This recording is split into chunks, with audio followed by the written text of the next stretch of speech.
If you're on the go and love to game, handheld game consoles really do fill the void of time, letting us game into our heart's content. Now, we've come a long way since the original Nintendo Game Boy, as the market is now filled with alternative options to play modern games from Nintendo, PlayStation, Xbox, and even PC. Don't buy another handheld until you watch this video. Hey, I'm Jim with Techie Tech News, and these are the best handheld game consoles of 2025. Don't worry guys, we've provided links to these products in the description box below, and please like, comment, and subscribe for more product review videos. At Techie Tech News, we evaluate products for you, so you don't have to. And to get this party started, we'll start off with the Analog Pocket, which has been a revelation for many retro game fans. Although modern consoles like the Nintendo Switch has since blurred the line between home-based and handheld gaming, there is still a great amount of affection for that era when all things Game Boy brought portable play to the masses. For the longest time, however, a reliable way to play original, color, and advanced cartridges just didn't exist outside using the original hardware. That is until the Analog Pocket arrived on the scene. After some serious hours behind this beast, we can confidently say that this is our now go-to way to experience all three Game Boy eras, and one of the best retro consoles that we've ever used. This is primarily because Analog's products use a chip based on a unique technology called FGPA, or Field Programmable Gate Array, which circumvents the need to emulate games. Rather, the Analog Pocket looks and feels just as great to play as a Nintendo's handheld ever did, as it actually reads game files off the cartridge. As such, the Analog Pocket currently serves as the most premium feeling way to play the Game Boy libraries, ideal in both existing collectors or anyone hoping to build their own physical library. Now, admittedly, it costs a pretty penny compared to emulation options, but in so many ways the Analog Pocket has set a new standard from what we should expect from modern handheld retro gaming. And yet another great feature is its ability to use adapters to play other game consoles like Sega Game Gear, Neo Geo Pocket, Atari Lynx, and even TurboGrafx 16. Overall, this console is a winner. And in the future, if you need to find more tech deals, simply visit TechieTechDeals.com. The PlayStation Portable is a brilliant companion device to the PlayStation 5. It enables PS5 owners to access their games remotely by streaming them over Wi-Fi or through a tethered mobile connection, beautifully translating big screen games on its small and portable screen. What makes the Portal really shine here is that stick design and varied featured set. This is effectively a PS5 DualSense controller with an 8-inch LCD screen squeezed right in the middle. It maintains its ergonomics, design, and features of that controller sitting in your hands very comfortably, and it's very easy to use once you get used to the layout. We are also huge fans of that excellent haptic feedback and adaptive trigger system. The screen is punchy and vibrant, while the speakers are more than enough for most gamers. The downsides are very minor and only extend to an incursive lack of Bluetooth support and very slow battery charging speeds. While it's not a handheld console by way of playing games natively, it superbly serves as a very specific niche, which is to provide PS5 players with another way to play their PS5s remotely. We've especially enjoyed our time playing PlayStation exclusives like Last of Us Part 2 and Spider-Man 2 away from our TVs. And we gotta say, overall, the system does work like a charm.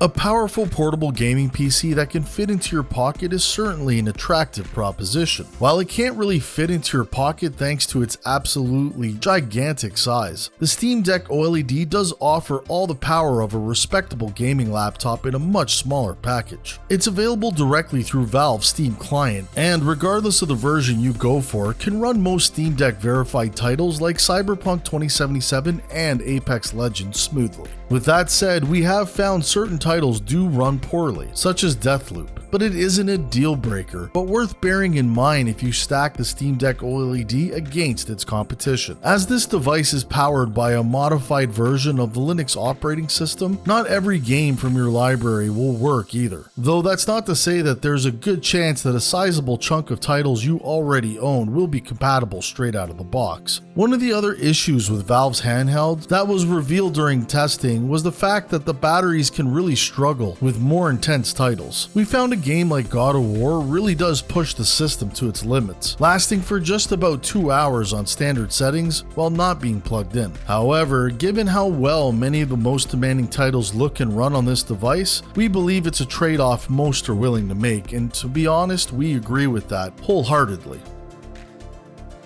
The Asus ROG Ally X takes everything that made the original Ally so good and gets rid of everything else. Because while the AMD Z1 Extreme and the 1080p display are virtually the same as the previous model, everything else has changed, from the chassis to the ports on offer. The Asus ROG Ally X now provides 2 USB ports rather than the solitary USB port that the original had, and gets rid of the virtually useless XG mobile port. The ports have also been moved around a bit, with the SD card reader no longer being directly on top of the exhaust port, which should lead to fewer fried SD cards this time around. And even though the Z1 Extreme is still powering the device, it actually gets double-digit performance increased over the first generation thanks to its faster memory. And because of the way that the Z1 is architectured, it's starving for memory bandwidth. Asus has recognized that and has brought up the memory speed to 7500 MHz this time around. This 17% boost in memory speed directly translated to around 12 to 15% better gaming performance in most games. There's also a completely new cooler in the ROG Ally X that channels air away from the touchscreen, making it far more comfortable to use after long gaming sessions.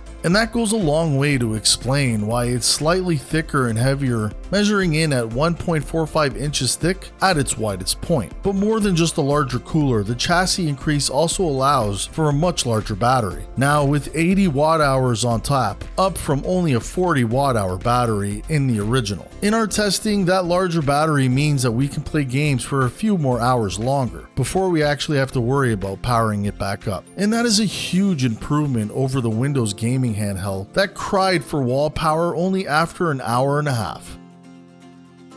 With its affordable asking price of $199, the Nintendo Switch Lite is in our top pick for those who are shopping on a budget. Its smaller form factor is perfect for portable play, as it can be quickly shoved into a rucksack or even a large pocket when you're on the move. There's also the attractive bright colors to choose from, including blue, pink, purple, gray, and yellow. The design is constructed out of a thick plastic and, in our testing, proved more durable than the original Nintendo Switch model, which is ideal if you're prone to dropping or scratching your systems. We also believe that this is probably more designed for younger children. Now, we've taken the Nintendo Switch Lite to the office to try out every day for a week in a small little carrying case, and we gotta say that it's looked pretty much like brand new ever since we've had it. Furthermore, the fact that the controls are permanently attached to the system has added the benefit that they are impossible to lose while you're out and about. You are getting a slightly smaller screen here, but it does run at the same 720p resolution as the Nintendo Switch and the Nintendo Switch OLED, so there is no performance or visual downgrade. If anything, we think that the smaller size can actually help the image look a little sharper. So far, we've particularly enjoyed diving into retro fighting games like Ultra Street Fighter 2, The Final Challengers, and Darkstalkers, plus Super Puzzle Fighter 2 Turbo from the excellent Capcom Fighting Collection, which lend themselves well to bursts of portable play. The one limitation of the Nintendo Switch Lite, however, is its complete inability to dock while playing games on a TV when you're at home, so definitely bear this in mind before you buy.